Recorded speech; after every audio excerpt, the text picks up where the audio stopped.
Hey guys, it's Danny. I'll be honest, I recorded something else. I'm in the middle of repotting. I recorded a discussion. I have to be honest, I didn't sleep too much and I'm very tired. And very stressed and anxious still. For those of you who don't know, I'm Romanian. I don't live in Romania currently, but all of my family does, and it's scary times. There are a lot of emotions and a lot of scenarios going on in my mind and in our minds and all of that. And I think I felt the need to talk about that, but I discovered that I just wanted to get it off my chest. And now I did. There's no point in showing you that because this is an orchid channel and I want you guys to come here to feel good. And don't forget, you have more power than you think. Maybe we're gonna touch upon a subject that I talked about in the other video as well. I don't know, we'll see. But with that said, this is where I'm gonna leave it. Let's worry about orchids, shall we? Yeah, I have some slipper orchids that I need to repot, and I didn't do so just yet. So while I repot this little Paphiopedilum, which is a Delinati, it's one that is supposed to be fragrant, I have to say I purchased this one while it had a flower and I didn't detect any fragrance. I don't know what's up with that, but yeah, I'm looking forward for the bloom because I've never smelled a Paphiopedilum in my life. Can you imagine? So as you can see, I unpotted it, but then I got so caught up in my discussion I didn't pot it back and I finished the video with it looking like this. You didn't necessarily lose anything, but since it's a new orchid, I will spray it with hydrogen peroxide. My peroxide is there because I am indeed preparing the video about hydrogen peroxide and I do want to show you a practical, let's say, outcome as well. Every single day I'm spraying a root with hydrogen peroxide and we'll see if it gets burned. So that's why I keep it there. Spoilers, it's not gonna get burnt. And make sure we're not gonna have snail issues in the future. Alright, so let's talk a little bit about one of the things that I talked about in the other video. Maybe we're gonna make today's video about that. I received a comment from one of you guys recently that didn't make me feel very happy. Okay, so my viewer is saying that they overheard at a local orchid club 3 gentlemen talking, and one of them was telling the other 2 to throw away hundreds of orchid seedlings and not multiply so many meristem propagations in order to limit the availability of these orchids so that buyers will pay more, practically keeping the prices high. Now, one thing you should know about business is that this is a practice that happens a lot. And with plants, honestly, it doesn't happen as much as with other sectors. Let's take, for example, cars, all right? So you might know there are some really rare cars out there, very expensive, collectibles, and so on. Well, did you know that manufacturing of certain lines of cars is limited purposely just to increase the price and desirability of that car and make it, let's say, more unique? It's not something we should frown upon. It's something that happens, but it happens with cars that appeal or are intended for a specific section of the audience, of buyers, I guess. Not for me, maybe not for most of you. I just want a car to take me from point A to point B. I'm not that much into cars, but there are people who are. There are people who do have a lot of money, a lot of financial power for these cars and are willing to pay those prices. Fine by me. I have a problem when it comes to plants with this because the dynamics are not necessarily the same. And I did touch base with the subject a little while ago when I was saying that I did see a few videos from other plant YouTubers, not orchids, that were saying how much money they spent on these plants and that now they're in debt, which is something that should never, ever happen.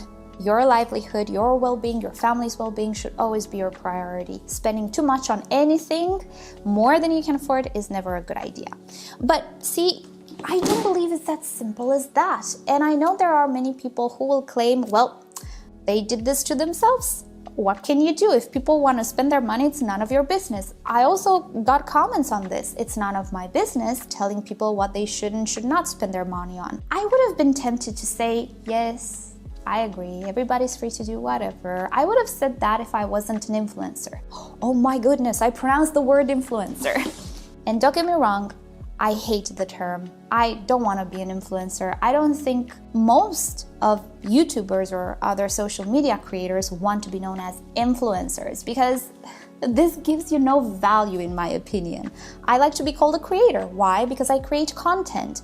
I edit myself. There are people who put a lot of work in their content. It looks more like documentaries. So being reduced to a term like influencer, just because you have a community of people looking up to you, maybe, it doesn't feel good. I took a decision to not repel it that much. Yes, I don't want to be reduced to the term influencer, but at the same time, I don't want to kid myself about my influence.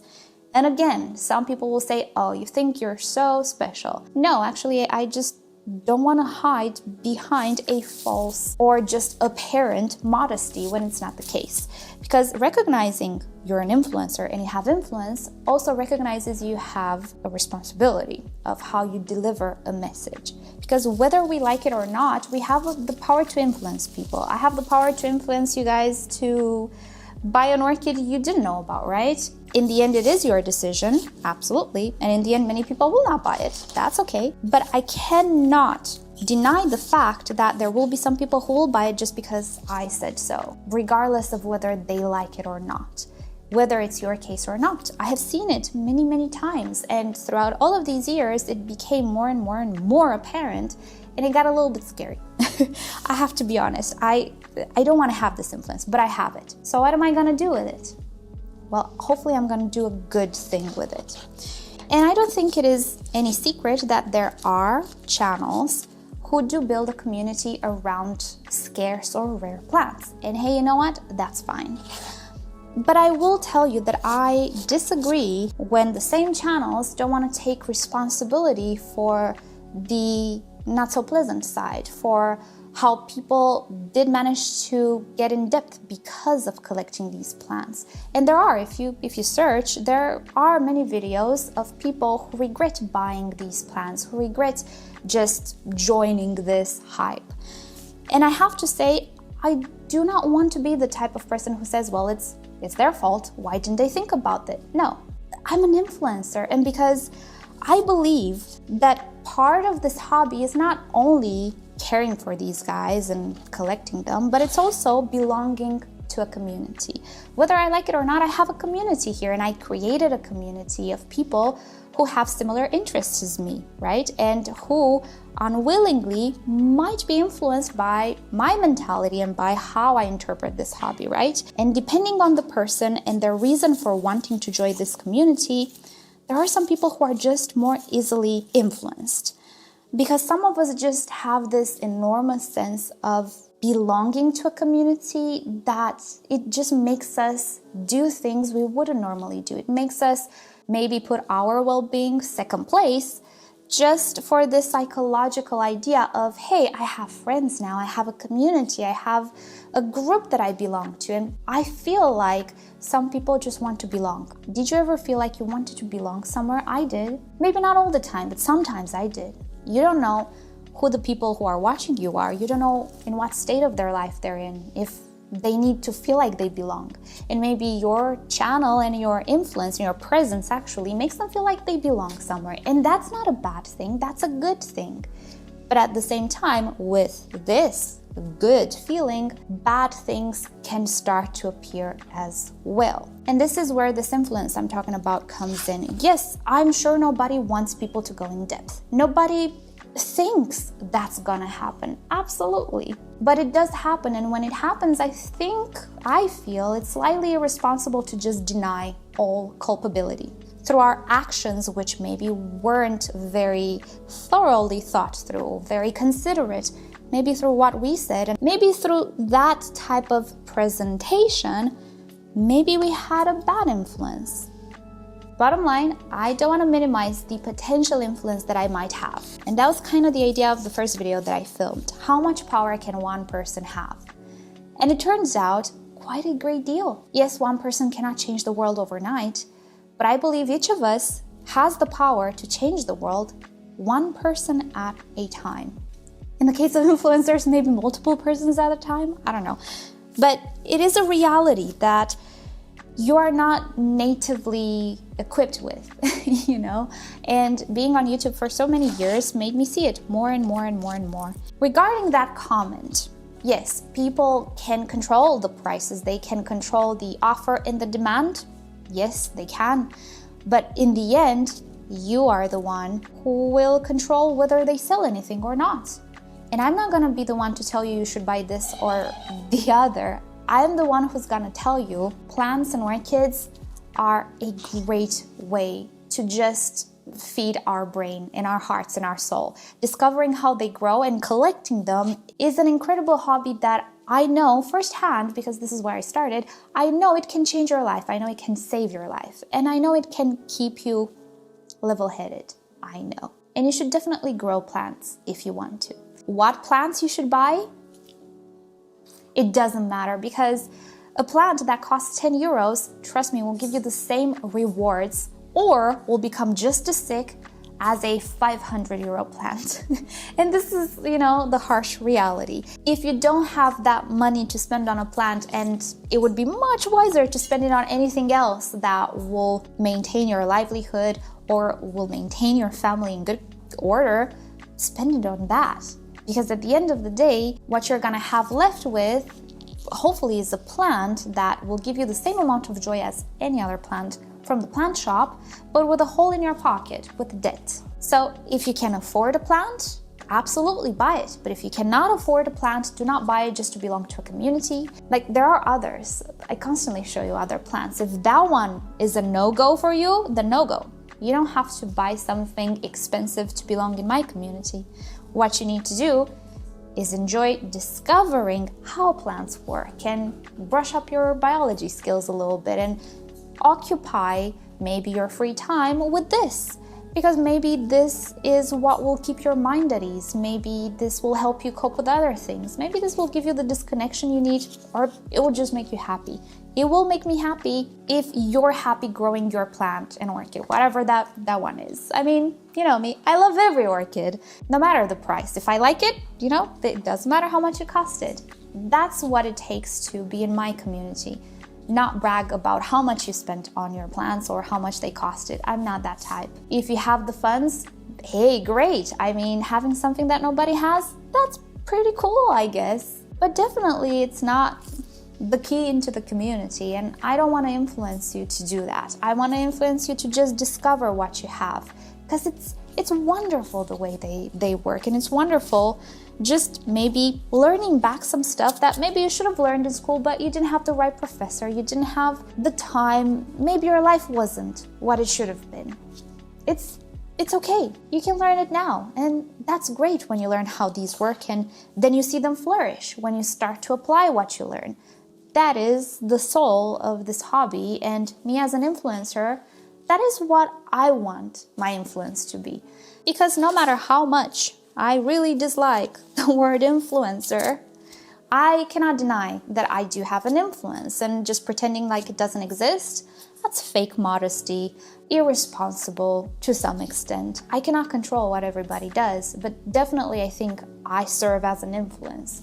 Might as well be a good influence, right?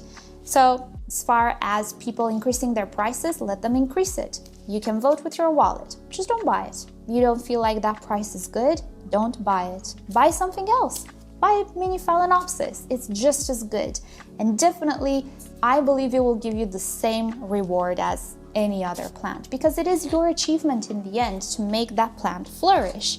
The quality, it sounds so bad, doesn't it? No, the worth of a plant, it's not the price. It is what it makes you feel. It is what joys it brings you. It is how maybe challenges your mind to focus on it, and maybe how much it improves your life. And that does not cost 500 euros. It is absolutely fine if you want to spend that money, but don't spend that money if you feel like you need to belong in a community. Do it because you can afford it. That's number one, and also because you want to, because that plant will give you joy, that specific plant and none other. Not because of communities, not because of YouTubers, not because of hype, not because of Instagram, not because, I don't know, whatever other thing other than you. And also, please do realize that each and one of us has power in our hands. You don't have to be an influencer, you don't have to have a platform to have power. As I was saying, you have the power of your wallet. If these people want to control the price, let them and see who pays. So let me put the last layer here, and I think we're pretty much done. I think this is the video that I'm gonna post today. I kind of reached the same conclusion in my other video as well, but you know, maybe it wasn't a very good delivery. But yeah, there is power in each and every one of us. And if the situation we're going through right now doesn't tell you that, I'm gonna try to tell you as well. You have power. And nowadays, you have more power than in the past. And as far as plants are concerned, I want to influence you to see these plants as something you need to discover, you need to grow, you need to take care of. I personally will not applaud you for spending a ton of money on plants and then that's it, making posts about look how many plants I collected and not knowing how to grow them. I will always applaud you for no matter what plant you grow beautifully, you learn about, you go through ups and downs with. You don't necessarily get it right the first time. That's okay, who does? I don't. I value the teachings, not the price tag. So I don't want you to feel like you don't belong in my community because, I don't know, you can't afford an orchid. Maybe in your region, some orchids are more expensive. So, you know, that's the only criteria to be in my community. Just love your plant and learn from it. And let it just flourish and give you a sense of reward when it grows and when it blooms or when it just looks nice on your windowsill, right? And with that said, I think it's time to end. Bottom line, you have power. You have more power than you think. Use it for good and do good towards your family and your neighbors and just people in general. Right, so thank you so much for watching. I hope you're okay. I hope you'll have a good day and I hope you stay strong. I'll see you all next time. Bye.